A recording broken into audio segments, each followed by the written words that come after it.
E aí, sabe quando a gente entra numa igreja e fica de boca aberta com o tamanho daquilo tudo? Pois é, a arquitetura desses lugares guarda umas histórias fascinantes, viu? E hoje a gente vai desvendar um desses segredos, um que tá ali, bem na nossa frente, ou melhor, bem acima da nossa cabeça.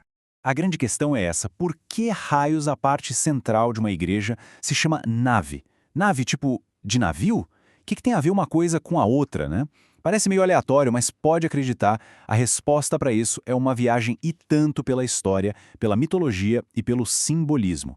Tá, vamos começar pelo básico do básico, né? Na arquitetura, a nave é isso aí, aquele salão central enorme onde todo mundo fica. É tipo o coração da igreja. Simples. Mas o nome? Ah, o nome é que é o pulo do gato. É aí que a história começa a ficar boa de verdade. E a primeira pista tá na cara, é só olhar para cima. Se liga no teto de uma catedral gótica, por exemplo. Aquela estrutura toda, sabe? Os arcos, as vigas. Não parece o esqueleto de um barco, só que de ponta cabeça? É muito louco. E isso é só o comecinho da conversa. Agora que a mágica acontece, na origem da palavra mesmo. Nave tem uma raiz dupla bem curiosa. Olha só, ela vem do grego naus, que era o lugar sagrado do templo, e ao mesmo tempo vem do latim navis, que significa navio. É isso mesmo, um templo e um barco virando uma coisa só, na mesma palavra. Genial, né? Mas essa conexão não é só por causa da aparência ou da palavra, não. É muito mais profunda. A ideia do navio como um símbolo poderoso é super antiga. Está em mitos e lendas de um monte de cultura por aí. Vamos pensar um pouco. O que é um navio de verdade? É tipo um mundo em miniatura flutuando, né? Um lugar seguro no meio de um oceano caótico, perigoso. Ele te leva numa jornada cheia de risco, mas ao mesmo tempo é o seu único refúgio, o único lugar que te protege da tempestade. E esse simbolismo todo aparece em várias lendas. A gente tem aqui dois exemplos que são perfeitos para mostrar os dois lados da moeda. De um lado, o barco de Ísis, que tem a ver com salvar todo mundo, a comunidade. Do outro, o holandês voador, que é a história de uma viagem solitária, quase uma maldição. Lá no Egito Antigo, por exemplo, tinha a festa do barco de Ísis. Era um ritual super importante. Eles pegavam um navio novinho, enchiam de oferendas e lançavam no mar. Era um tipo de sacrifício, sabe? Para garantir que todos os outros barcos tivessem uma viagem segura. Era a ideia de que estava todo mundo junto no mesmo barco, literalmente, enfrentando o que viesse pela frente. Agora, a lenda do holandês voador é totalmente ao contrário. É sobre a jornada de um cara só que foi amaldiçoado a navegar para sempre, sem rumo, procurando uma coisa que ele nunca vai encontrar. É o símbolo da tragédia pessoal, sabe? Daquele sono que é impossível de alcançar. Beleza, mas e aí? Como é que tudo isso, jornada, proteção, comunidade, sacrifício, volta para a arquitetura da igreja? É agora que as peças se encaixam e a metáfora do navio da fé faz todo o sentido do mundo. A conexão final é essa. Olha que simples e poderoso. A nave da igreja é simbolicamente o navio da fé.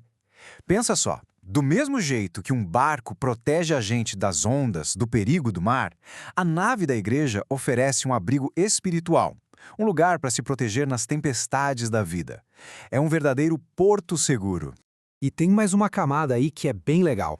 A nave também é vista como um tipo de vaso ou receptáculo, tipo uma veia, um vaso sanguíneo que leva a vida pelo corpo. Nesse sentido, a nave é onde a vida espiritual circula, sabe? Vindo lá do alto, alimentando todo mundo que está ali. É um espaço que guarda e que também gera vida. E essa ideia de conter a vida espiritual se reflete no tamanho absurdo dessas construções, né? Aquela grandiosidade toda não é à toa. A intenção é justamente essa, provocar um sentimento de que existe algo maior, algo que transcende a gente. Se a gente olha para a Europa, as alturas são de cair o queixo. 47 metros na Catedral de Boves, 46 na Basílica de São Pedro. São alturas que, nossa, fazem a gente se sentir uma formiguinha. O olhar vai lá para cima e a ideia é que o espírito vá junto. E aqui no Brasil, hein, a gente também tem um exemplo que é gigante, de escala mundial mesmo. Guarda esse número aí, 40 metros. Isso mesmo, 40 metros. Essa é a altura da nave lá no Santuário Nacional de Aparecida. É um vão livre gigantesco, uma coisa de louco. Isso coloca o nosso santuário entre os maiores do planeta e traz toda essa sensação de imensidão aqui para pertinho da gente. E a grandeza de Aparecida não para na altura, não. É o segundo maior templo católico do mundo, um lugar com uma importância espiritual e cultural gigantesca para o Brasil, que recebe milhões de peregrinos todo ano, cada um na sua própria jornada de fé. E com isso a gente meio que fecha o círculo, né? A gente começou com uma palavrinha só, nave, e olha onde a gente foi parar. Viajamos pela arquitetura, por línguas antigas, por mitos superpoderosos. A ideia central é essa. Na próxima vez que pisar numa igreja dessas, dá uma parada, olha em volta e lembra disso. Aquele lugar não é só um salãozão. É um navio simbólico, construído para proteger as pessoas na jornada da vida. É um vaso que guarda e que faz a vida espiritual circular. Então fica aí a pergunta para a gente pensar. A história da nave mostra que até as coisas mais comuns do nosso dia a dia podem esconder significados incríveis. Que outras histórias será que estão guardadas por aí, nas paredes dos prédios que a gente vê todo dia?